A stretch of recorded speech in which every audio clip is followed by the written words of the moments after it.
Welcome back to another episode of the Action Toon Bros. I'm Matthew Lewis, your host. And I'm Ben Sturgeon, the other host. And today we have two special guests with us. One of whom is eating right now, so I'll go to the other one. Okay. What's up? Yeah, and the other one, Tara. Yo.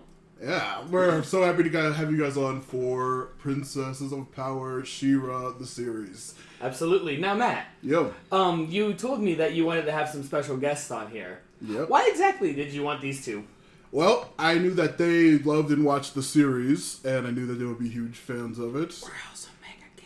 Yep, and they're also mega gay. So that was very happy to have them on. Even though technically at this point nothing... Well, no, actually, at the end of the second set of episodes, we actually have some openly LGBT characters. But we'll get there when we get there. It's like She-Ra. It's like, oh no, there's representation of Absolutely. We didn't cover that in I was our episodes? I was trying to be more coy until it gets more explicit later in the series with other characters, but... Oh, dude, everyone knows by And now. literally, like, when you Google stuff, like, some of the first things pop up are some of the, like, later stuff, but we'll get there because there's a lot of shipping content we're going to have talking about this Oh boy, episode. yes. Absolutely. Shipping content. I know we usually don't even get into that in any of the series. We did freaking Korra, which is a ton of shipping in it, but we ended up very talking about stuff. It was just like ships everywhere. Yeah, but It's like a dock. Tara, Kaylee, how familiar are you guys with the original 80s She-Ra? Very. I watched it both as a kid and also later when I was in high school. The original was based off of the success of He-Man and was made as a companion series in order to sell dolls. So if you ever look up the original 80s designs, they look like Barbie dolls for a reason. Yeah. Even though I'm not sure who owned the original copyright. I think it was actually Hasbro. I believe so, yeah. Sounds about right. Also, but like that type of face sculpt was very common for dolls, whether by Mattel or Hasbro. And also the characters were very stilted, like very forced and stereotypical. They didn't spend as much time on the plot and on the individual personalities of the characters as they did even in He-Man in the 80s. Yeah. Which, in my opinion, is one of the reasons why it didn't catch on. But interesting fact about the original She-Ra, she was the first essential magical girl. Everybody attributes this to Sailor Moon by Naoko Takeuchi. But realistically, She-Ra was the first magical girl-type character to lift a magical item and transform into a new outfit on screen. That, in part, inspired Ms. Takeuchi to do, like, that sort of thing with Sailor Moon. So, realistically, She-Ra is the first magical girl. Yeah, I was going to say, that's interesting. I actually in didn't know regard that. to, like, character designs, I know that just like He-Man, there were a lot of things where they're trying to move toys. They would just color swap characters. Yes. In the new He-Man series, I forgot the new one it was called, but it's like the animated one that's about to get rebooted again. Some of the characters like Beastman and Mossman were literally just color swaps in the original series, and they have like very similar looking like appearances in the show. I wonder if that's a reference because like I know two characters in She-Ra who were literally just color changed to be the exact same model were Frosta and Double Trouble.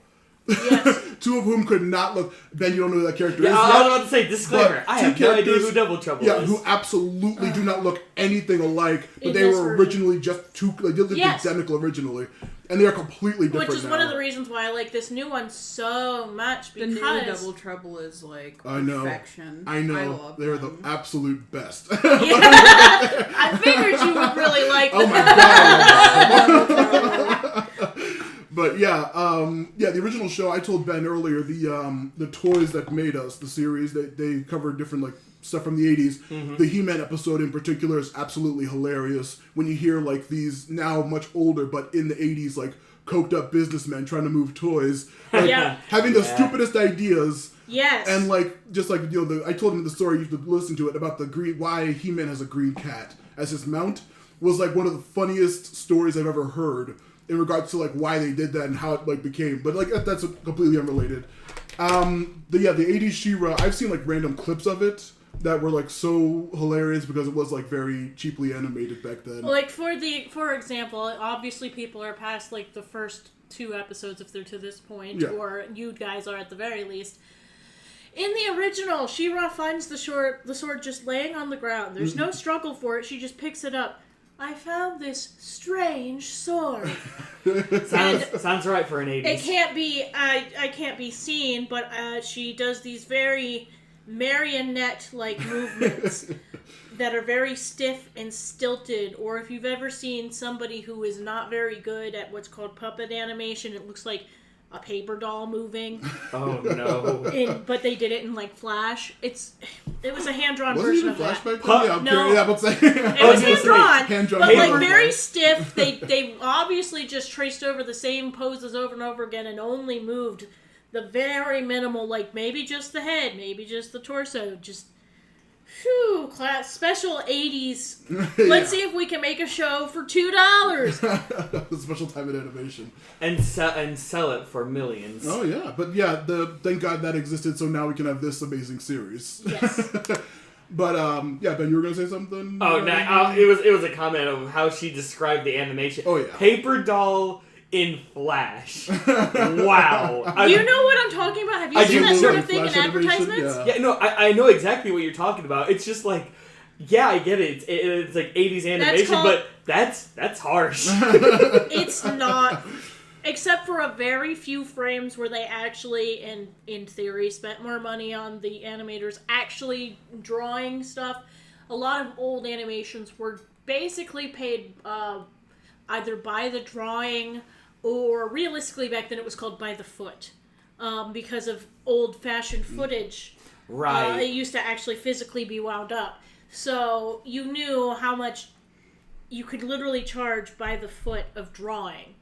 So they wanted to pay as little as possible, and the more complex the animated scene would be, the more it would cost. And obviously a place like Hasbro, they're like, we're just making this to sell the equivalent of Barbie dolls in space. So they did not want to spend a lot of money on the actual story, which is now we're finally getting to the inverse. The story drives it. There were some toys in stores for this newer series, but you didn't see nearly as much of it. It wasn't just a toy drive. It was its own project, which I appreciate. Absolutely. It's literally it's a baby to the creator of She-Ra. Yes, but even the companies take it more seriously than they used to, which granted, DreamWorks, which is DreamWorks Television, produced this. Yeah.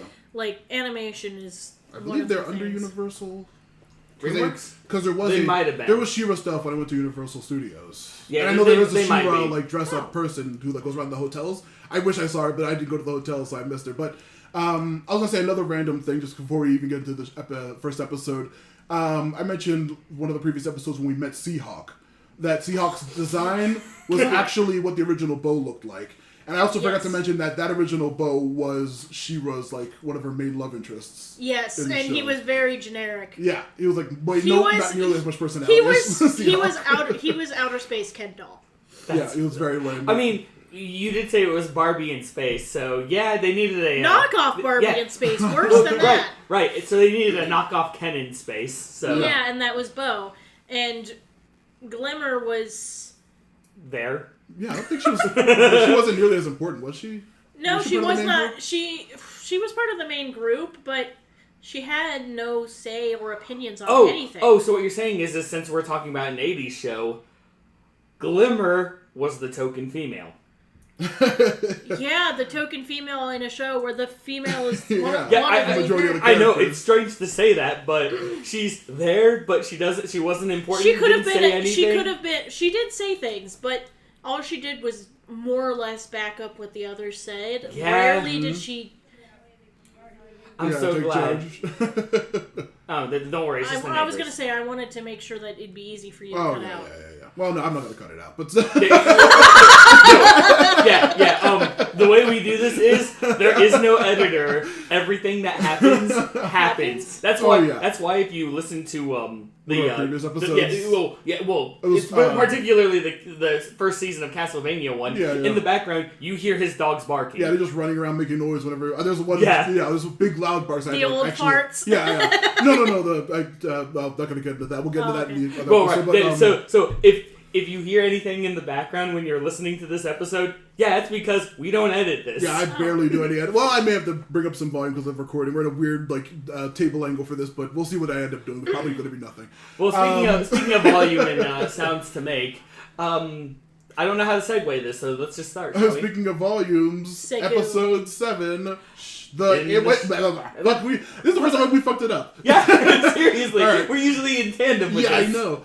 Okay, episode Episode 7. 7. In the shadows of Mysticore. There, see? Now, was that so hard? Absolutely it was. Okay. Yeah, no, it always is. Yeah, it opens in the forest with Adora hearing Shadow Weaver. Somewhere in the Yes. distance, she wakes up and wanders off. Bo and Glimmer also, or Bo wakes up Glimmer. She's like, leave me alone. She's like, teleports No, him give over. me 5 more minutes. It's like, come on. And then it's just like, Adora, what's wrong? You're like on edge. And she's like, I feel like Shadow Weaver's here. Yeah, I hear something. I'm not sure what A it is. fucking abuser's here. What the hell, man? Yeah.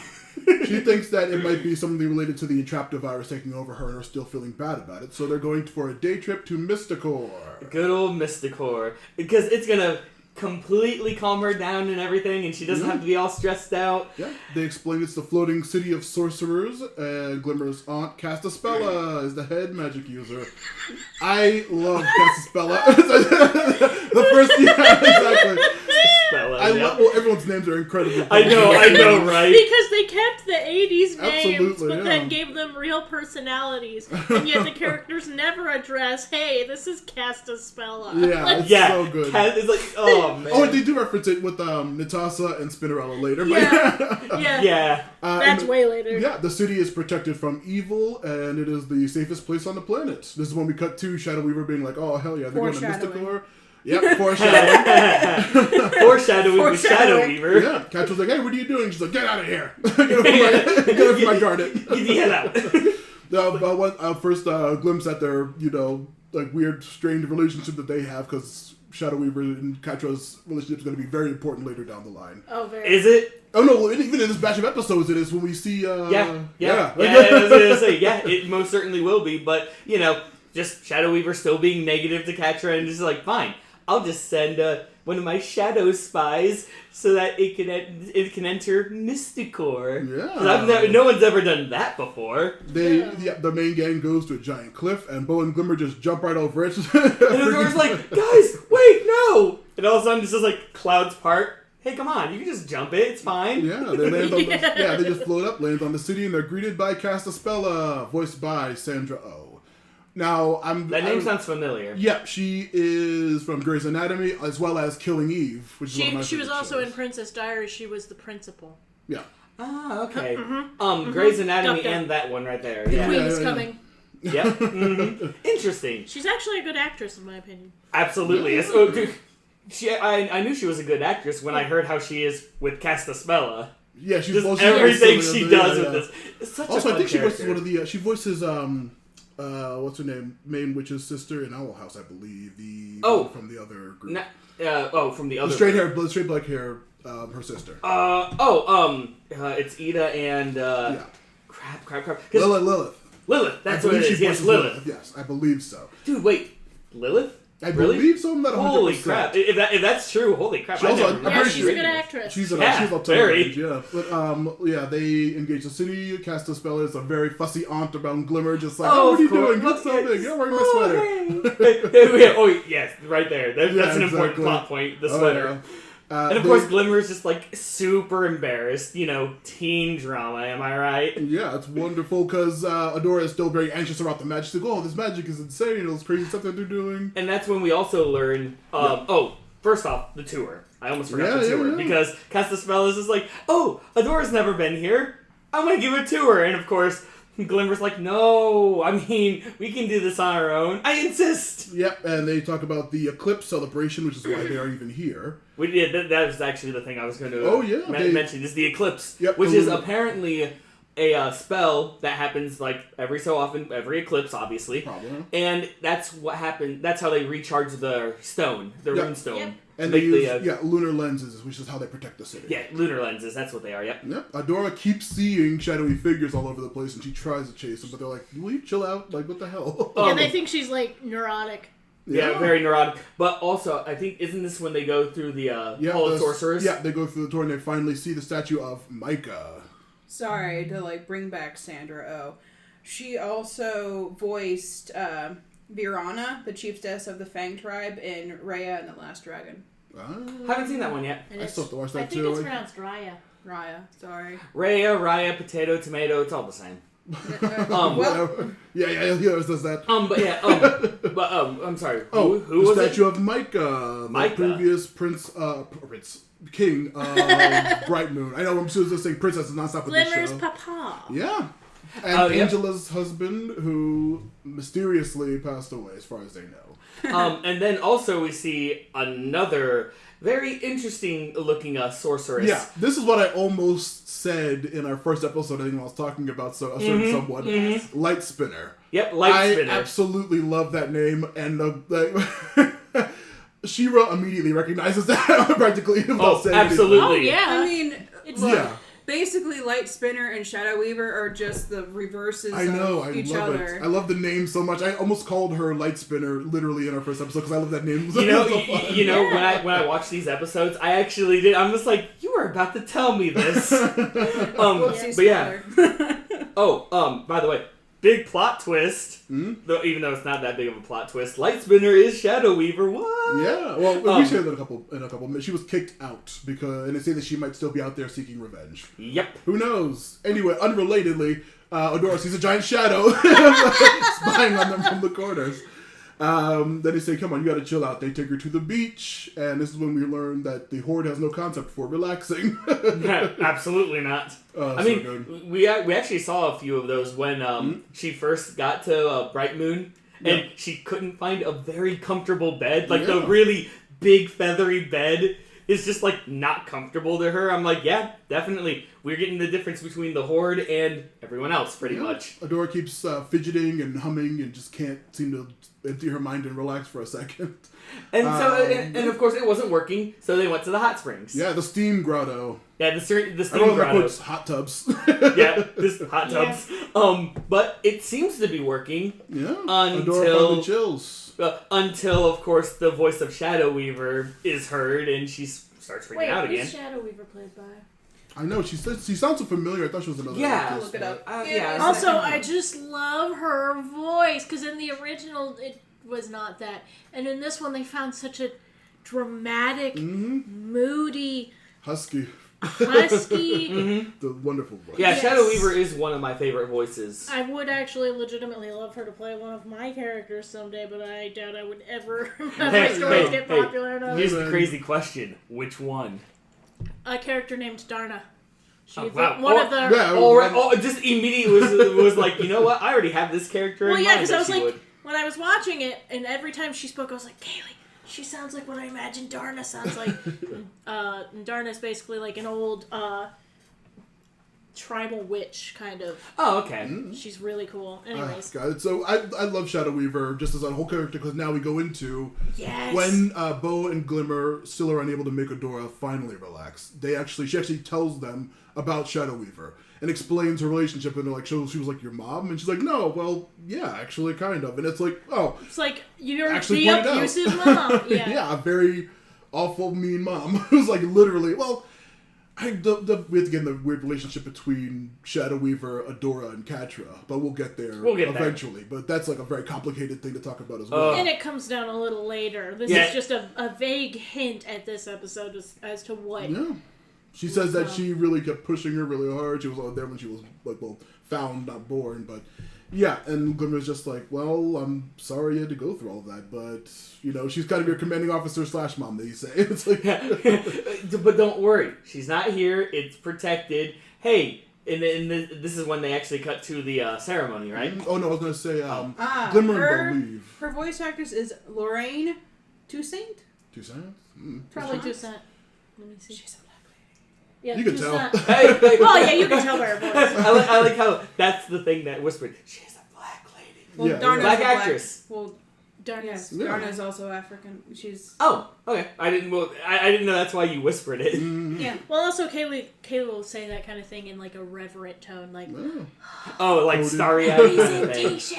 Yeah. Gotcha. But yeah, this Bo and Glimmer leave, and then Adora stays back and hears Glimmer talking badly about her from behind a door, and it's presumably Shadow Weaver tricking her, I think, was it? Well, yeah, because it's like, oh, blah, blah, blah, like, blah, blah, blah, mean things.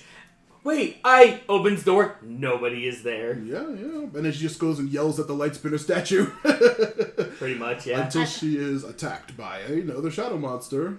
Oh no! Shocker. Yeah, it turns into both She-Ra and she hears Catra along with Hordak all like telling her how all awful mixed she up is. together.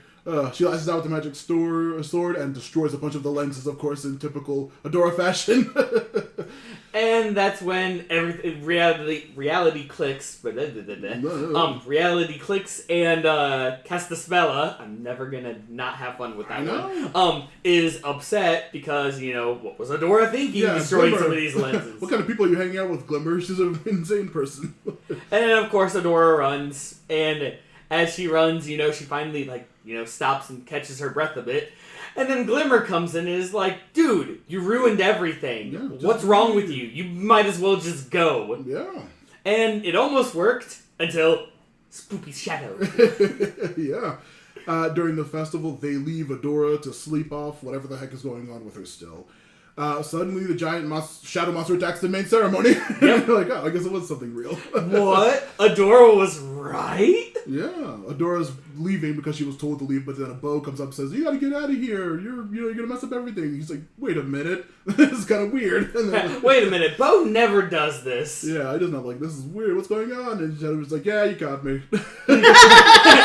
Yeah. Well, guess I got caught. Yeah. Lol, oh well. Her plan is to stop the ceremony that protects the city so the Horde can attack the floating... I forgot the name of it already. Mysticore. Mysticore, the name of the How episode. did you forget Mysticore? I know. Shadow Weaver finally explains that she was indeed Light Spinner and they kicked her out because of her dark magic. Is it more complicated? We'll find out later. Who knows? Who knows? And then this is when Adora comes in and is like, I will stop the thing. Yeah, but she's unable to transform with the sword, and the Shadow Weaver continues to manipulate her, talking down to her, telling her how bad and awful she is. It's just really dramatic. Adora finally stands up and defeats the Shadow Monsters. Because her sword turns into a shield. Yeah, Shadow Weaver, of course, keeps berating her and trying to manipulate Adora, but Adora just reflects light off of her shield and recharges the lens, knocking out Shadow Weaver. Yep. And then of course after that happens, after the Shadow Spy leaves, it's like, oh, that was a great job, thanks, kind of thing. And she casts us, everything's cool with Castaspella, the city is safe. The episode ends with the friend group just chilling on the beach, but in the fright zone, Catra sees a knocked out Shadow Weaver and tells her she needs to go for the heart of the team, and we see a picture of Bo. Now, that was the first episode. I was so for the middle discussion, I wanted to talk about... Yeah, Bo's wonderful.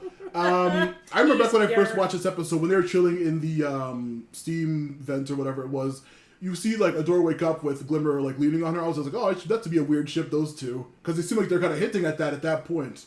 Oh, that Glimmer and Bo? Yeah. No, Glimmer and Adora. Oh, yeah.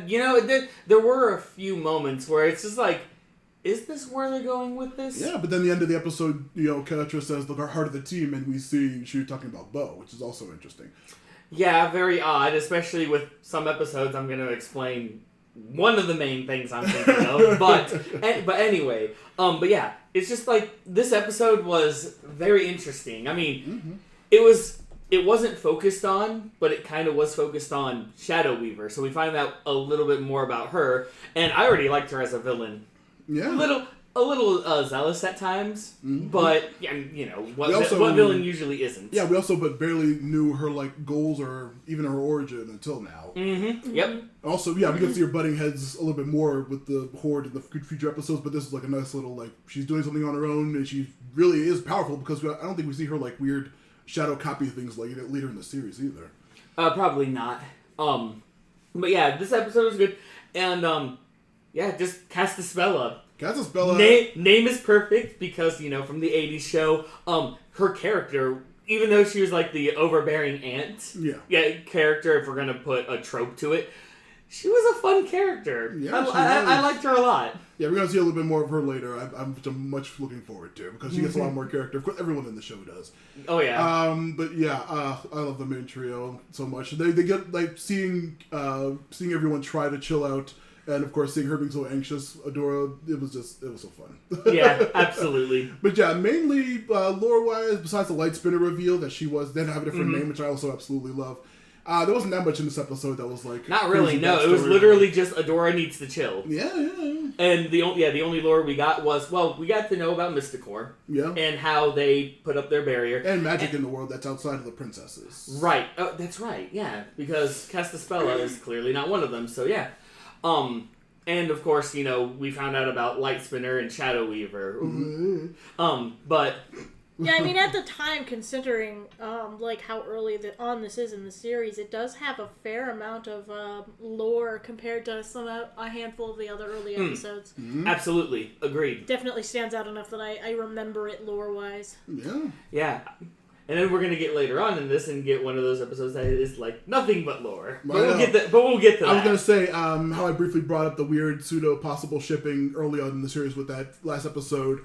Crank that up to 11 because we have episode 8, Princess Prom. Yes. Oh dear.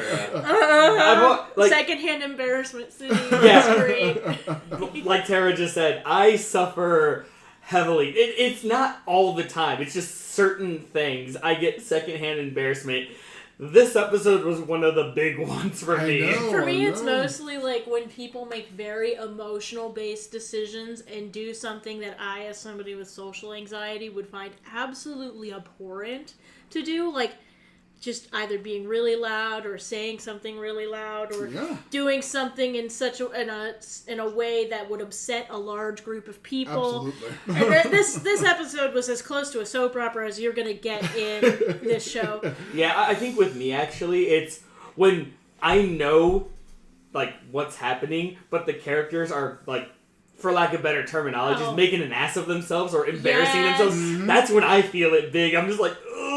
Yeah, it's like a lot of like socially anxious people's worst nightmare would be like ruining a party or being responsible for like a thing where everyone's like, "What the heck's wrong with you?" It's just like, or just like crazy. Yeah, just. It's like, let me go hide under a mountain of pillows and blankets, and you'll never see me again. And this episode definitely invokes that. So, pro tip: if you haven't watched it yet. Prepare yourself, I guess. Prepare yourself for drama. If you're one of those people where you have to stop it and start it, you may have to do that. A few times. Absolutely. It's many times. But also, there's a lot of great character stuff in this episode. Oh, yeah. Yes. Well, speaking because of which... that, even. They're forced into this dramatic scenario. Yeah. Speaking of which... Adora is like Central. It's a Degrassi episode, pretty much. Yeah, a show I've watched almost all of. I believe it. Yeah. You and Kaylee both love your dramas. It's so ridiculous. It's like, as someone who would never do that, let me watch you be an idiot. Yeah, it's so good. Speaking of the whole like character moments and this whole drama, Adora gets this very strange scroll and she's like, Glimmer, Bo. What is this? Immediately, Glimmer and Bo, Princess Prom! Princess Prom, you sing and dance. I really like sing dance. And Adora's just sitting here like, what are you guys talking about? What in the Jorge? Oh my god, what is happening? In the Jorge? Yes. That's a name, you know that, right? Yeah. Okay. I've always used that as a I don't know, that's an expression I've been saying since I was a child. Yeah. Huh, that's weird. I think a Spanish person going, "Ay caramba," like it's just like, oh my god. Oh my Jorge. Yeah, they explain the concept of parties and dresses and dancing to her, and she's just like, I don't get any of this. I don't get any of this. But then they spoke her language for a little bit. This is also how we can try to get the princess. I forget her name. Frosta. Thank you, Frosta. I'm like, I forget her name. Yeah. Yes, Iced Off. Frosta to join the Princess Alliance because we can try to, show her that, we're ready to do this by the book. Which, by the way, yes, this Princess Prom, you have to follow a lot of rules. Yeah, there is a list of etiquette rules. And list? Oh, yeah. That's more than a list, my friend. Adora is very nervous. Glimmer says, come on, we'll be the best friend squad, and Bo can be my +1. And this is when we find out. And Bo's like, yeah, about that. I'm going with Perfuma, actually. Yeah. What? And that's when we get the intro. In the Fright Zone, my favorite place, Catra is pissed at Shadow Weaver and wants to take over in charge. Scorpia just just like hanging out, like, hey, I'm so happy to be in Catra's room. This is so wonderful. Right. I love Scorpia. For all of the villains, at least, because I still have a number 1, Scorpia is just too gosh darn pure. She's just too good. You just want to pinch her cheeks and give her a big old hug. No. Don't pinch her cheeks. She'll want to pinch back. Yeah, that's fine. It's fine. I'll deal with the pain. Yeah, exactly. It's worth it! Everyone's just like, yes, She's deal with the pain, she's please. literally my zodiac sign. She is so wonderful. Oh yeah, that's right. You are Scorpio. You're the Scorpio. And of course, Tetris is like, we need to find a way to, strike at the heart of the matter. And Scorpio just nonchalantly is like, hey, we could go to the princess prom. She's like, what are you It's like, talking wait, what? I love this. Princess. Well, I like this. It's just like, she's like, yeah, I'm a princess. Didn't you learn this in orientation? orientation. What was it? Force captain orientation. Force captain orientation. And I think this is when Catcher's like, I might have wanted to pay attention to that. Yeah, second time it was brought up. It was brought up in the Mermista episode as well. That's right, yeah. It's like, I might have wanted to pay attention to this. Yeah, Scorpio doesn't want to go because she says that the people there don't like her. But Catra is upset and starts going on a tirade like, how dare they not accept you? Why would they just leave you like that? Go off and join Bright Moon. And it's like she's obviously talking about Adora leaving her behind. But she's still upset about the princesses treating Scorpio like that. Right. It's very cute, but yeah, she's like just complaining about Glimmer and She-Ra and her weird rant. Says, we're going to go and I'm going to be your +1. Oh, so good. And then, of course, meanwhile, Glimmer and Bo. Glimmer's like, wait, why are you going with Perfuma? Bo, yeah, she was really slick about it. You going flashback back to the episode where Perfuma actually decides to fight. You just see Bo fighting. Perfuma, boom. Hey, want to go to the princess prom? Yeah. Even Glimmer's like, wait, that was smooth. Bo's a ditz, and I love it. He is so wonderful. He is. Bo is like, Bo is the Bolin. He is just precious boy. He is a precious little cinnamon bunny. Cinnamon bunny. Cinnamon bunny. Who loves crop tops. I know. Yeah. We get that later. He pulls a cummerbund off his outfit just to show off that midriff. Yeah, like, listen. Everyone has a signature style, and apparently for Bo, it's crop tops. Yeah, absolutely. Well, he kills it every time. To the point Anyway. where he feels uncomfortable if he doesn't have midriff showing. It's great. It's great. Glimmer's upset still, but Adora's just like prepping for war with the. Oh my goodness, I love it. rules. It's like It's Always Sunny. Like the one where it's like all of the different like lines and everything, and the guy's going crazy. That was Adora in this episode. Oh, that's what show that's from? I see that used yeah, all the time. That meme, yeah, it's Always Sunny. I was gonna say we get a couple of quick name drop cameos. We hear the Star Sisters, who will show up way later, and Peekaboo, a very important character that's also gonna show up way later. Did I miss these names? They were. Adora was like, the Star missed Sisters will these be over names. here. Peekaboo will be over there. She's like saying names really quickly when she was talking about people, but. Well, the Star for, like, Sisters is not the one that got. It was Peekaboo. I'm like, what? Also, fun fact: Double Trouble was actually in Princess Prom. Yeah, I was gonna say they are in the background of Princess Prom. Too bad I don't know who that is, so I don't know what they look like. So We'll get there. It's great. Oh, anyway. But we get a nice little makeover montage of everyone trying to get ready. We see Catra fixing up Scorpia. I think that the first episode, the like weird like 80s goth dress she was the best one. Yeah. As opposed to what she ends up on. I like that one better than that. But I like the end outfit as well. Dude, are you talking about Scorpia? Yeah, the poopy Dude, that dress final one. that final dress was. Oh, it was as they say in Adventure Time. Yes. Very. Yeah.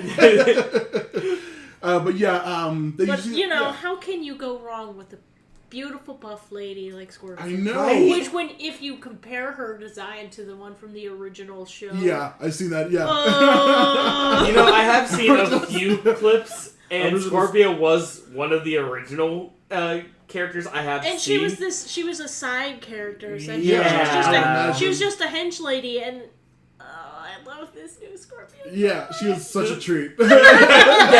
Well deserved. Perfectly described. After that montage, Catra is signs on a really cool suit, like an actual suit, which is really funny.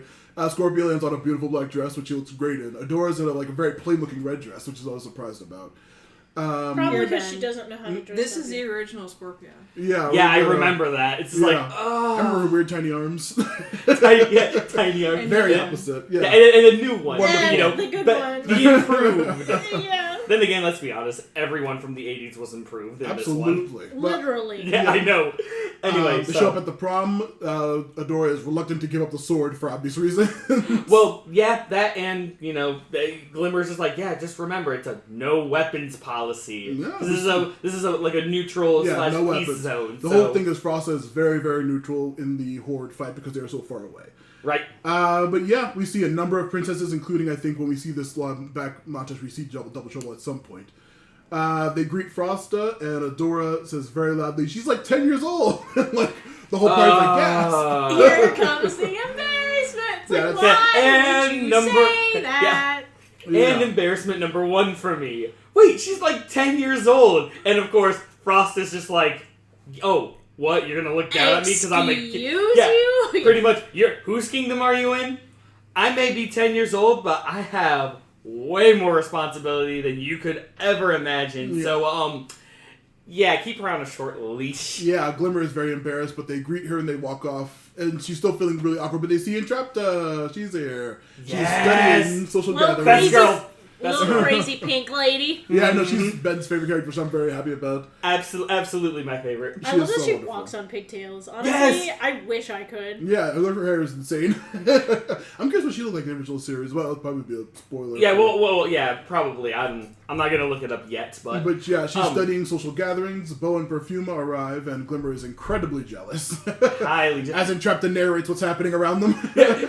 yeah, like recording everything. It seems that this one is jealous. I'm just like, Entrapta, you are such a treat. Yeah, I know. However, Well, she was- sees it beautiful all as baby. an experiment in social it's- gatherings. It reminds me of.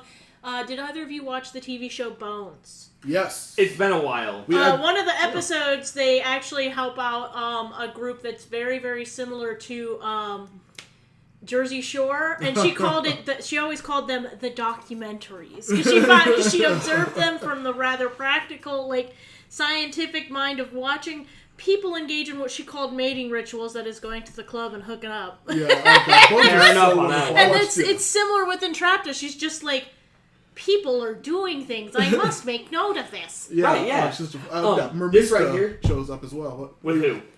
Seahawk! Yes! Everyone, I wanted to say, yeah, like, literally, I can't gush enough about every single character in this show is so likable and so funny and so, like, incredibly well written and so, like, incredibly acted. I love every single character. It's so insane. Every time Seahawk sounds good, I'm like, yeah, Seahawk. Every time Catcher shows up, yeah, like Scorpio, Glimmer, everybody. Yeah. I'm Yeah. happy. You trust can me, I get that tell too. that this was a passion project Yeah, it's that so good. finally Yeah. got aired. Oh, it's... Yep. This is God. my goodness. But like the whole jealousy with Glimmer and the jealousy with Bo and Perfuma. Yeah. This is actually one of my first ships, was because I kind of saw Glimmer and Bo for some reason. For some reason. Yeah, for some reason. I Pretty overt, I'd I say. feel like they kind of went with the trope of best friends to like lovers thing with Bowen and Glimmer. Childhood sweethearts, isn't it? Yeah, see, and that's what I got from all of this. So at one point, I could understand the whole, her being jealous. We'll get to why, we'll get to other things because, more of this episode, because we have more guests appearing, don't we? Yeah, but before that, Adora keeps trying to ingratiate herself with Frosta and continuing to fail. Yeah. Every time she's like, okay, the Horde is Social bad. blunders everywhere. My Yes, nightmare. indeed. Sometimes you gotta leave it. I kept wanting to scream at her, like, sometimes you just gotta leave it sit. She needs time to get over the fact they were like, you're a 10-year-old to her I face. know. Yeah, She keeps seriously. trying, Frosta's trying to be very, yes, I know why you're here. Yes, I know what you want, and no, I'm not going to do it. Just leave me alone. I'm trying to have the party. Enjoy the party. Be nice. Glimmer's just sitting there seething over Bo the entire prom. It's just like... Glimmer's so dramatic. Yeah. Oh my goodness. She's such a little I brat was sometimes. gonna say, she's- I think we can say. Sometimes. We're talking about later stuff. Yeah. Well, I was gonna say, I think melodramatic is more on point with her. Yeah, she's very, very upset about that. But then, fortunately, that's when Ketra and Scorpio show up. I wrote in my notes, looking gorgeous. Literally, But you're best looking- looking couple. 10 You're out of not 10. wrong. Looking. Yeah. How was it? Very. Yeah, very. No, it's Yeah. Yeah. Noise. And when the suits hit just right. They greet Frosta Magic very markers. nicely, and of course Adora runs up on the stage. Don't trust them, they're the Horde. Just like, oh god. And of course, I wrote on my notes, Catra, smooth as silk, just completely plays it off and looks good. It's just like yeah, I'm just here to have fun.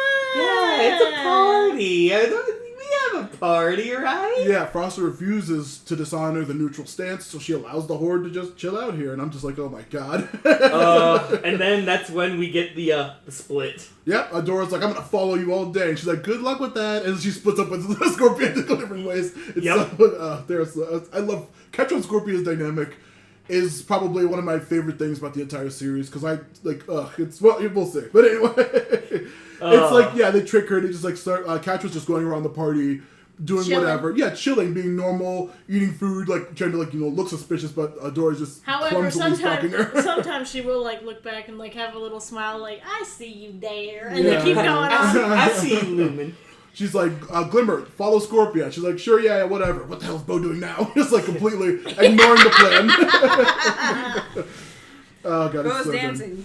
Jesus. Yeah, I know. Bo is dancing and having a good time with Perfuma. I mean, oh no, it's like it's a dance or something. good. Yeah, Oh, no, she- it's, like, Shocker. it's a prom. yeah, I know. They try to like, talk to each other and they're like, okay, look, they both see him. I forgive you. Like, what am I supposed to be upset about?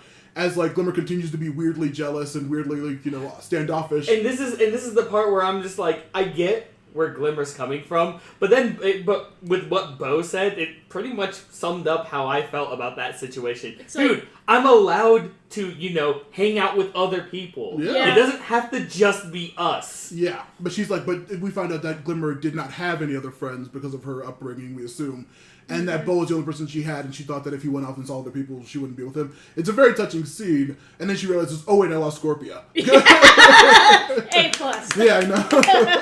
Great A. Adora catches Catra looking like she's about to push a trapdoor over, but she actually helps her. It's very like, oh. And then Catra's like, oh, she stole my food and then asked me to spy on people with her. Is this what love feels like? It's just like, oh, you two are ridiculous. Catra is so goddamn funny. And Yeah, she's Catra wonderful. plays it up so nicely. She has that. I don't know how they managed to get it so well with a 2D face, but she has such a twinkle in her eye. She's being such a little shit. Yeah, I know. So good. It's so good. She's like the biggest schemer ever, and I absolutely love her. Adora warns Entrapta, don't listen to them. The Horde is bad. And she's just like, what? Like, they're what we're fighting against? And Entrapta's like, huh? And she's just like, the rebellion. And she's like, oh, well, you should probably go follow her, huh? It's just like... I love how Entrapta, oblivious you she lovely is. woman. I love how absolutely not on board she is with everything, but Bo will continue to be like seething over Glimmer being a weirdo. Spots Scorpia planting a bunch of bombs. And says, what the hell's going on? They're just casually, bomb, bomb, bomb, and Bo's just like, What the hey heck? buddy, what you doing there? He goes to go ask two guards, and it turns out those two guards, Lonnie and Kyle. Yep, They knock Lonnie him and out. Kyle. And they just knock him out, and there they take him. Like, they got Bo. It was that easy. And this is when Frosta announces the first dance. Yeah. And then Catra and Adora dance with each other. Yes, Yeah. the tension. Catra invites her to The dance. tension. Oh my god. I'll get to that later on. Yeah, this was probably like when this aired. This is probably the most like explosive episode of the season one. It was only one season. Like the shipping and the fan art and everything like went like 10 times over because of this episode. The dance together and her just being like, "Oh, you don't even know what I'm scheming." She's like, "I'm gonna find what you're doing." It's just like an incredible scene Yeah. of just two people like in a spy movie or something like that, who like know each other, but one's obviously ahead of the other. And then she does the dip on Adora, and it's just like, oh, it's so good. It's so good. And then, of course, change hands. Adora is with Glimmer, and Glimmer's just like, I had a fight with Bo! Yeah. I'm just like, oh, Lord. And then she switches to Perfume, and Perfume's like, "Have you seen Bo? I haven't seen him anywhere." And, of course, Adora's like, huh, that's weird. Yeah, it's just like, It's like, crazy. yeah, that's not like him. Yeah, exactly. Oh, it's so good. But yeah, eventually Adora like separates from her and says, "What's going on?" I think she like throws Catra to the ground or something like that at some point Maybe. to start the actual like what's going on. I wrote like switches to Bo, switches to Glimmer, switches to Perfuma, and then finally she dips Adora and says, "Maybe my plan's already in action." And then Adora throws her into a statue, and then she says, "Where's Bo?" And Frosta's like, "What's going on?" She splits them up, freezes both of them. It's just like showing how powerful she is. Then finally the bombs go off. The princesses panic. Frost is escorted away off the stage. Yep. Catra explains that the Horde has taken Bo, and they're going to take anybody else they need. Glimmer spots them taking him away, but she's knocked out by Scorpia. Scorpia's just that strong. Yeah, because Scorpia. Her big old hands. Yeah. Frost charges up on her weird snow crystal. They didn't say what gem or whatever it is. But she charges up and she freezes the castle to try to stop them. Adora and Catra have an amazing fight on a bunch of floating ice all over the place. Yeah. It was beautiful. Yeah. Adora saves Catra twice in this fight. I saw she saves her from falling twice. But Catra just lets go and lands on the Horde ship, showing that she has the sword and both of Adora's friends. Yep. Haha! I had my revenge now, Adora. Yeah, the way she always goes, Adora. Yeah. I was gonna say. I mean, you did mention that. Yeah, her Catra's catchphrase is just "Hey, Adora." Yeah, it's "Hey, Adora." Yeah, it's got like that, so little good. bit of a the brat, the teasing brat. I was gonna say this was, of course, like we said, ton of drama, but also a ton of shippiness in this episode. I was gonna say, with all the crazy, reluctant pairs that are in this batch of episodes, like, which one is your favorite so far, Ben? Since I know you know nothing about the future. Between the enemies, frenemies, Catra, Adora of this episode, between the jealous, friends, the lovers, possibility of Glimmer. What's my favorite? What now? Ship. Pseudo-ship hinted at in this episode specifically. As of right now? Yeah. As of right now, I really can't say I have a favorite. Really? As of right now. We'll get later on. Trust me on that one. Even I didn't really have one when it was coming out and I first watched it. Oh, yeah. It was like, I saw some potential in multiples, but I've always been a multi-shipper. Wait a minute. No. I do have a good ship. Entrapta and her machines. Oh, wow. We're not going to say anything. The few people who know the series share like a knowing glance. Like, Yeah. Well, It's like, actually, I get that. Yeah. Hold on a second. Listeners, I think I might have opened a box that I should not have opened. I opened the door I should not have opened. Anyway. It's more like, just wait until you actually see who entrapped it. Yeah. But we'll see. it'll be very fun. Quit thinking about it. Bennett spoilers, but speaking of Entrapta... Well, now I have to think about it since you said that. Anyway, you were saying... Think about it. Yeah, speaking of Entrapta, episode 9, no princesses left behind. Yeah. This is the last one for this episode for now? Yeah. Catra is playing with the sword and boasts that she did all this in one mission. Yep. Hordak appears and is just like, wow, congrats, Shadow Weaver, you did all this. And Shadow Weaver's like, hey, no problem, buddy. And of course, after Hordak leaves and Catra's like, excuse you? Oh, they say that they're going to ransom Glimmer for Angela. Yep. And of course, Catra's like, dude, what the heck? I did everything. Well, you're just a force captain. Yeah, I'm the second in command, so anything you do is mine. Ha! Yep, we see Glimmer in a weird torture electric machine used by Shadow Weaver. Back with Angela and Bright Moon, she doesn't know what to do. The queenly choice or the motherly one, which is very tough for her. Absolutely, She wants to give herself over, but Adora says that the Horde will just take them both because you can't trust them, obviously. Adora says that she's going to rescue them since she knows the Fright Zone. And we're going to get Perfuma, Mermista, Seahawk, and Entrapta to help. Yeah! Finally using that Princess Alliance. Good old... the Princess Alliance plus Seahawk. Yeah, well, hey, he's part of the Princess I was going to say, Yeah, I was going to say, again, a joke because, he is a very dainty princess. He's wonderful. Well, maybe not dainty, but he's definitely a princess. Yeah, absolutely. He's the bard of the group. That is dainty. Well, I would say if any word describes him, it would be dainty. He's a princess bard. I was going to say, he's a swashbuckling princess. Thank you very much. Yeah. He's also the bard. Yeah. Anyway, enough of this argument. Kyle brings some food to Bo, and Bo's just really nice to him, and he's like, hey, man, what's going on? Yeah, hey, what's going on? You and mean Kyle, Bo being Bo? Yeah. But my favorite part friend. about it, hey, you, can you help me out here? Kyle's like, you're talking to me? No one talks to me. Yeah. I'm just like, oh no, Kyle. That made my heart melt. Yeah, right. I was like, no, Kyle, no. Kyle's just the normal guy in all of it. He really is, yeah. He's just your everyday average Joe. Yeah, but he's like kind of nervous and runs off saying, "Oh, I like your shirt." Who doesn't love Bo's old shirt? Adora tries to form a plan with the princesses, but they're all arguing about what items represent them on the board. I want to be the perfume. No, I want to be the... it would make sense if I'm the perfume. It would make sense guys, wait, what about those ones? No, those are Bo, Glimmer, and I. Yeah, we see the high-quality models. And he says that Bo made them. Right. And then, of course, as the plan's going along, I mean, her plan seems to be great.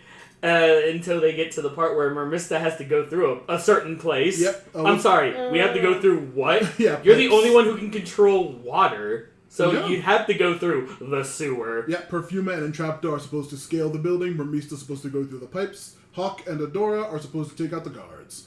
And of course, as soon as they get into the pipes, Mermista's almost swept away. Entrapta's recording a log and enjoys messing with the Horde tech too much. So. Oh my gosh. Absolutely fascinating. And making it better. She's improving it, like she says. Right? I can do this and this and this. They managed to turn off the electricity, but Seahawk just continues to, ruin the surprise by running out saying, "Adventure!" Jumping out from behind and people. Yes, you cannot have an episode with Seahawk without the catchphrase of Seahawk. Adventure! Adora sees Mermista isn't there where they're supposed to be at the door, and Entrapta continues to be distracted by Horde bots. And it's just like, what the hell are we doing? Scorpio arrives and find Seahawk. And he's just like, I'm the inspector. And she's like, "Oh, Inspector, great, come with me." Because of course. No, that's right.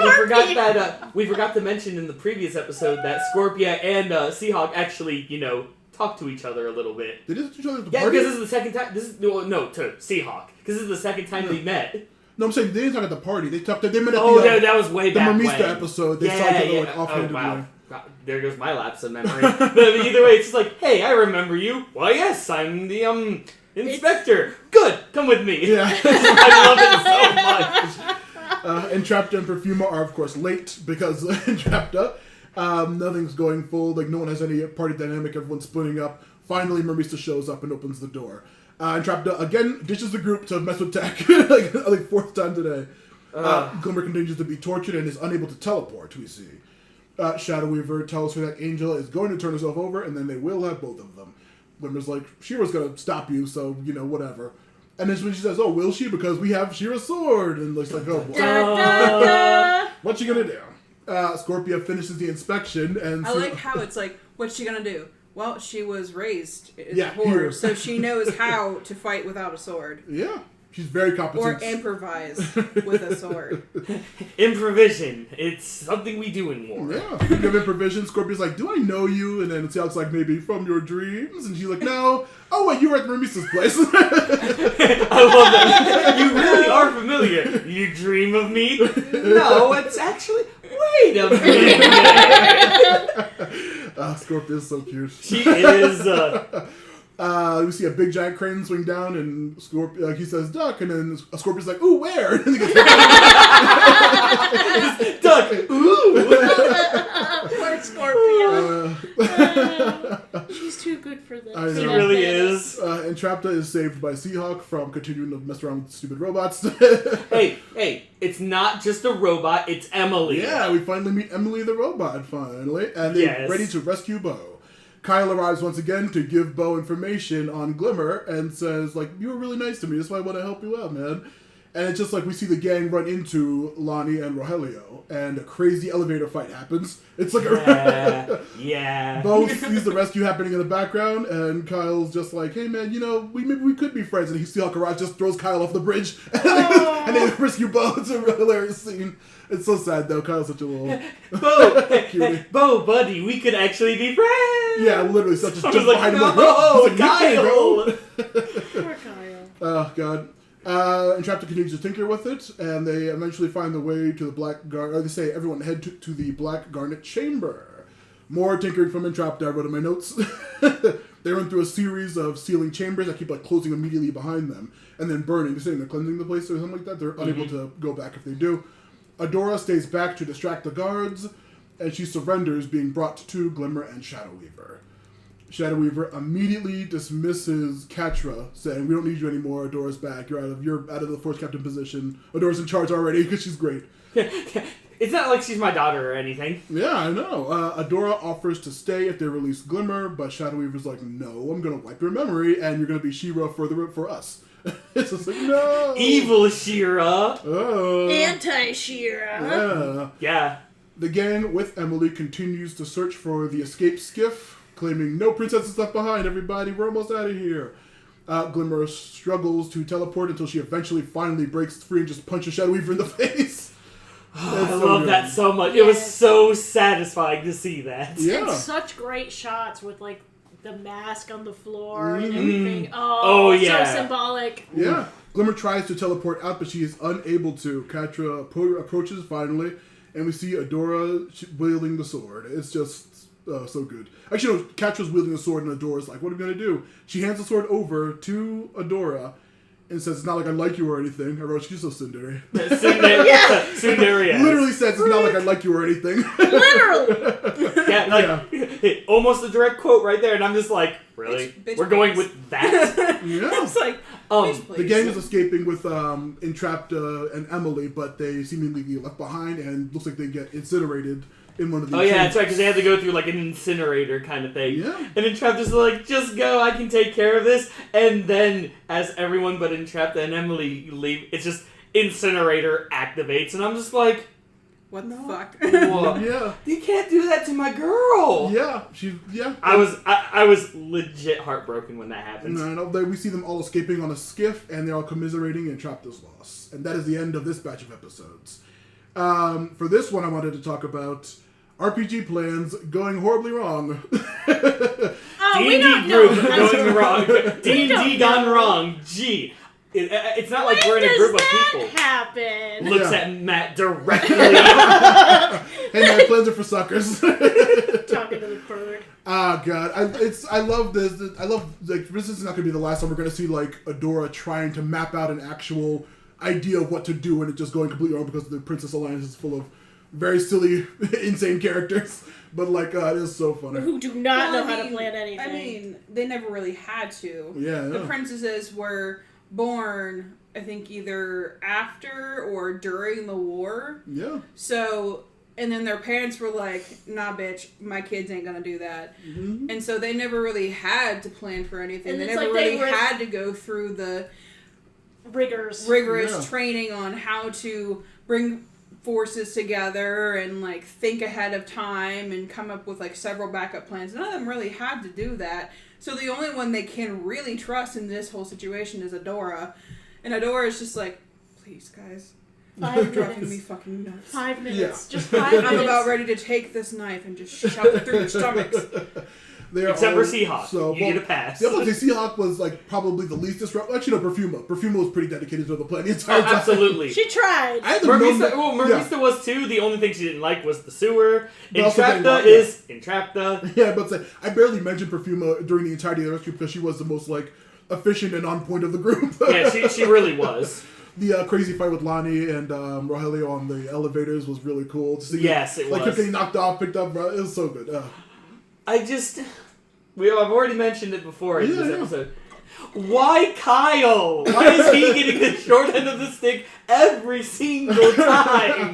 Because it literally becomes a gag throughout the entire rest of this Why did series. it have to, though? I remember when the series Because was it's a airing- white boy named Kyle. Yeah, exactly. I also remember during the series, people were so I can't argue hard with that. speculating that Yeah. Kyle was actually going to be the prince who turns into He-Man, and that he was Adora's Adam? brother. Yeah, Adam, and he was Adora's brother. That was like a huge theory throughout the entirety of the show. That was And very I'm important. They I'm look guessing very you're similar. telling me this because it doesn't happen. I'm telling you because I want to tell you. Those who knows what's going to happen. I hate it when they do this. But no, that was a huge running theory. And Kyle had so much love for being such like a sad, put upon character that everyone like shits on constantly. So what's the question of this episode? Oh, that wasn't. We're talking about the RPG plan screwing up. And just Oh, how funny yeah, that is yeah, with our right. group. Just, but besides that, also major character death. Entrapta. Don't remind me! Gone forever. Gone forever. At least for now. Yeah. No! She's dead forever, and I'm sad about it. Yeah, we don't record episodes back to back. That's what's happening.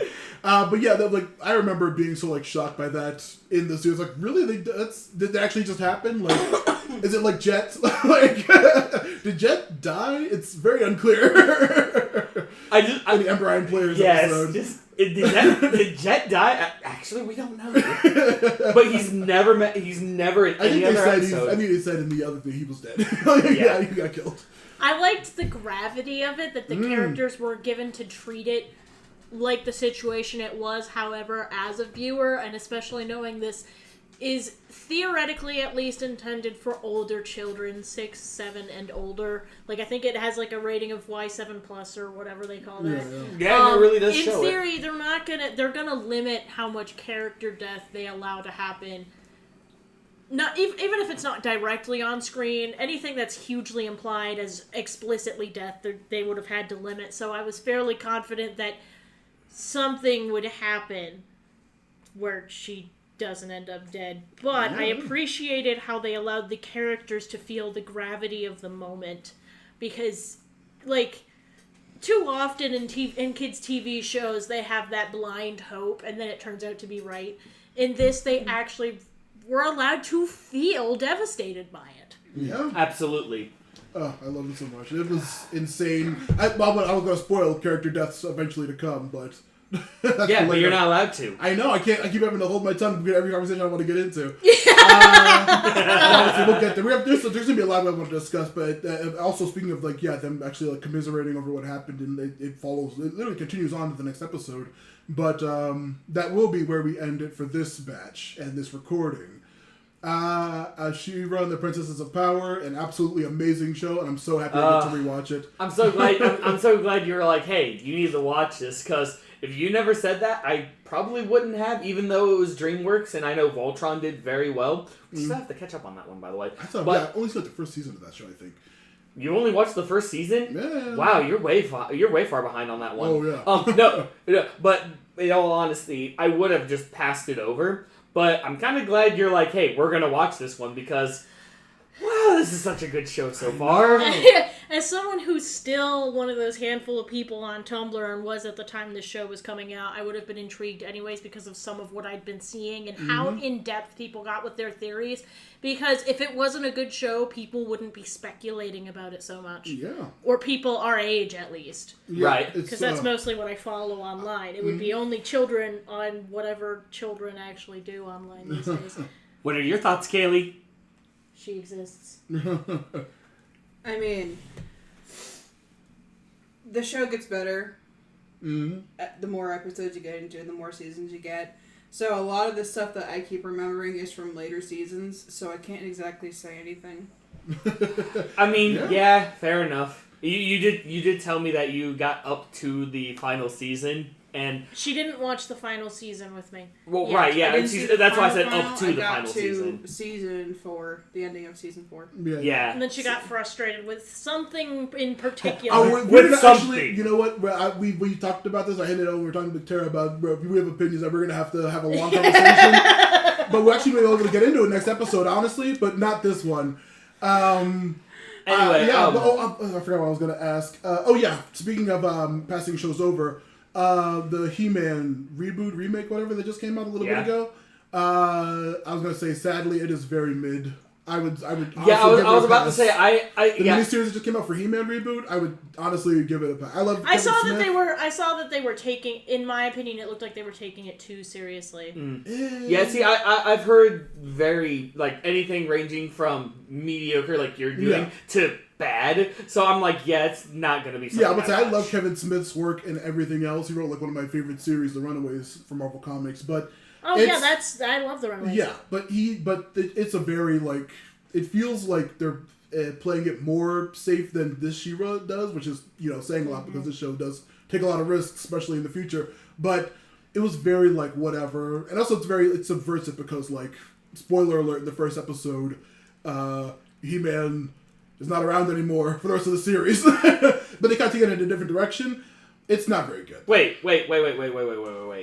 episode 1 of He-Man. Yeah. Oh, and Skeletor. He dies. Yeah, and Skeletor. They both are, quote unquote, they're both not in the series after that point. I'm not going to tell you what happens. I'm not going to tell you what it's about, but it's like a very, like I said, very mid. Is the only way I can describe that show. What's the name of her? Is it Noelle, the creator for Noelle She-Ra? Stevens? Yes. Yeah. She actually wanted to do a partner series and do a He-Man of her own and her own variant, but then the company already informed DreamWorks informed her, oh yeah, somebody else already has the rights to that. She's like, I could have done so much, and I'm like, yeah. I agree with you. That would have been interesting. Like, she is She-Ra. Imagine that she'd be able to weave She-Ra and He-Man together. I would have loved as to they see were supposed to for some reason. Yeah, dude, that would especially regarding how the how She-Ra itself ended, where they'd go with things from there would be. Yeah. Also, I was gonna say, Hordak's, like I said already originally, Hordak and Skeletor are very are two related characters in their backstory, so it would have been very simple, and especially where we go with Hordak.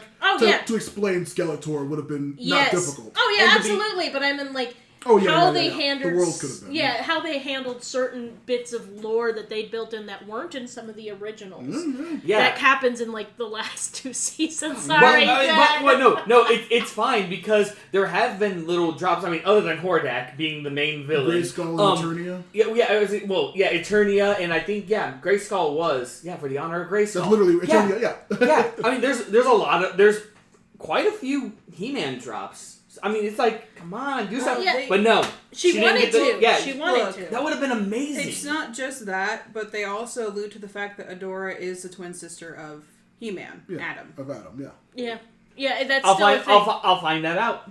Yeah. But I was going to say, there's already another, I don't even know if it's a reboot of He-Man coming as well, a 3D animated show. Oh, for heaven's sake. I don't even know. But to my own mixed feelings, there is rumors of a, not related to this, She-Ra either movie or another series coming to, I believe, Amazon Prime. Not related to this. I believe it might be a reboot, I'm not sure. But people, of course, everyone's wildly scared and wildly angry about it. Well, it's because it's like the one that already exists is so good. It's incredible. The only thing I could see is some a movie would be really great. Well, also that, and it's like I'm not talking about anything in a good way. I'm talking about the only thing I could really see is based on how bold they get in later series. Some really controlling types of people. Some really closed-minded types of people wanting to have a version that is more censored. Yeah, that would be awful, but that'd be the worst-case scenario. I mean, it's also but that's why I imagine there's a push for it. So far, reboots from last year to this year have not been good. No, they have not. What has come out? I'm trying to remember. Cats. That was hilarious. Actually, no, that was very boring. Okay, that actually made Andrew. I saw an interview where Andrew Lloyd Webber, who's in his 70s, actually got a dog for the first time because the Cats reboot was so bad. He has a Havanese now. Yeah, that's I mean, reboots. This year. Oh, actually, this year or two. Really? No. Have been bad. It's been really It's because bad. in my opinion, it's because it's being put in the hands of like executives and producer types, right? Who are always like, well, we should do this thing because it has made us money in the past, so we're gonna do this thing, and then they take creative control when they're not creatives. Mm-hmm. They don't know how to put heart and soul into a piece of work. Exactly. They don't know how to express Some of the times when remakes are done, it's not because it made them money in the past, it made other people money in the past. And the fact that it's a resurgence, they're like, we should hop on this bandwagon right now to make more money. But instead of doing that, they think more of the money-making side instead of the actual, like, what makes people and character interested. They kind of lean on the fact that people will get nostalgia if they see it, and it's like, no, if you want to do something, you got to make it good. Yeah, we talked about that in the Avatar episode of Movie Garbage, where Kay, you said that they assume that you care about the characters from the show, so they don't need to do any work to make you like them in the movie, which just made them terrible in the movie. But the whole thing about it is, like, if you're remaking something, like, let's just say for Cats, for instance, Cats came out when I was a kid. I was like 3 or 4 when I first saw Cats, the Broadway movie version. And if they thought that the people who like Cats from when they were kids to like teenagers and whatnot were supposed to go to this movie and be like, oh yeah, I love these characters, I love them. But when you see how they had them like renditioned and all that stuff, they were nothing like the Cats from the Broadway movie, from the musical. They were nothing like that. In fact, I listened to like 1 or 2 of the songs from the soundtrack of it, and they completely changed the tempo of the songs. Completely. Mm. Like, Memories. It's supposed to go slow but also fast, but instead they just drag Memories out. Right, it's like so long. That movie, that one particularly. I Ellen Page, the one who did the Broadway. She was spot on, perfect. I wouldn't say fast. It's supposed to be slow, but in the middle of it, it's supposed to get like there's some emphasis. Yeah, empowered. And the movie, the live action, which I have never seen and never plan on it, mind you. I just it stuck with the slow, and it did not hit the empowered part as it should have. They missed the mark. Which is where she almost gets uplifted by her own story, and she emphasizes it, and she sees the people, the cats around her are specifically also the younger little, ones. the little kitten, the little white kitten. The younger cats are more willing to see past the fact that she did so much travesty. Very minor travesty, by the way. Right. She left. That's it. That's all I could get from Grisabella's story. She left to like become her own person. Instead, it didn't work out so well. So one of the others, it's supposed to represent how hard things are for stories. I know, but like the older cats are like, "Fuck you, Grisabella," and the younger cats are like, "Oh, you poor thing, you poor woman." Yeah, I'm about to say this is our Cats cast. Let me lick the top of your head. No. We're talking about cats. I'm sorry. No, I'm sorry, but it's that's fine. That's just the example of like executives trying to take a well-loved piece of media, a cult classic, really, and they're just like, let's just try and make money out of it. And it's like, no, that's not. You have work. to, if you're gonna get to do an incredible job like Stevens did. That's why it's like, if you want to be one of those executive types, what you do is you find somebody who loves that piece of work and will give it justice, and then you just throw the money at them and then check in every now and again. How's it going? If you're an if there's an executive type or a producer who is not in some other way also an artist, leave the creatives to the creatives, because that's the people who studied it have often studied it even before they ever went to school for it. Yeah. Another example, I'm actually listening currently to the Audible production of Sandman, which is fantastic. Good. I was actually gonna. Gaiman is one of the 2 producers, and he also is also like the narrator. Which I've never really heard much of his voice, so this is interesting. But because he himself is an artist of a type, a writer, and also this was his creation, it doesn't matter that he's also a producer, because he knows he wrote the freaking original story. So he knows, okay, I'm going to find people who know how audio works and bring them in to help translate this from a visual medium to one that's entirely sound. Audible? That's Audible. I didn't want to we are not paid by Audible, so no, we are not sponsored by them nor Amazon, but that's the word though. It is the word, and they use it for the app. I was gonna say, I thought I was speaking back actually on topic of that is getting I believe Netflix adaptation, or maybe it might be Amazon Prime. I'm not sure. It is Amazon Prime. It's included. It's included in Prime. I used my mom's account to listen to it while I'm at work. No, I mean it's getting a show. Oh, Sandman is. Speaking of which, we probably should wrap up this episode. Oh, absolutely, we need to wrap this episode up. Now here's the thing. I'm going to change it up a little bit. Oh, boy. Tara, this is the part of the show where we do shameless plugs. How can our listeners get in touch with you and your work? If you look me up on any of the 3 main social medias, Facebook, Instagram, or Twitter, it's Tara M. Nestor, Tara. M as in Mary, or May is my middle name, and Nestor, Nester. I also work for Northeast Ohio Weddings Magazine. That's just a whole one word, and that's also on the 3 main social medias, but that's not in touch with me individually. Otherwise, my work is not majorly out there, though at some point in the future I do want to start producing original content. So, yeah, that's my... Shameless plugs? My shameless crappy plug. Hey, a plug is a plug. We don't decide. It's like one of those wall plugs where the one with the bigger end for the grounding is slightly bent, so you like wiggle to get it in. At least you have a plug. Yeah. Kaylee, do you have any shameless plugs? No. Yeah. Hey, you want to know something? Neither do I. See, at least you have a plug. Yeah, if you want to get in touch with Kaylee, you'd have to get in touch with me because we are fiancés. Yeah, there you go. Oh, Perfect. what? We never mentioned that. No, not at Yeah. all. Well, no. We just said you were a couple. But anyway, Yeah. Matt, the floor is yours. Forgotten Minotaur King, the podcast. Forgotten Minotaur King, the novel, with cover art by Tara Nestor here. Matthew Lewis Podcasts on Twitter, Matthew Lewis Podcasts on Twitch, Matthew Lewis Podcasts on YouTube, Matthew Lewis Podcasts, Patreon, Matthew Lewis everywhere. Podcast forever, 1,000 years, Matthew Lewis Podcasts. Check out Movie Garbage, wonderful series that deal with Ed, where we talk about bad movies. You're listening to this already, so you obviously know where to find it. I already plugged my stuff. That's me. Yeah, so there we go.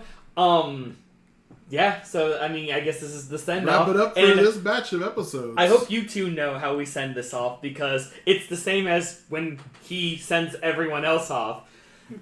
Should we try to get them to do it? Yeah, it's fine. We can do it normal. Okay, well then, thank you for listening, and as always, keep it sleazy.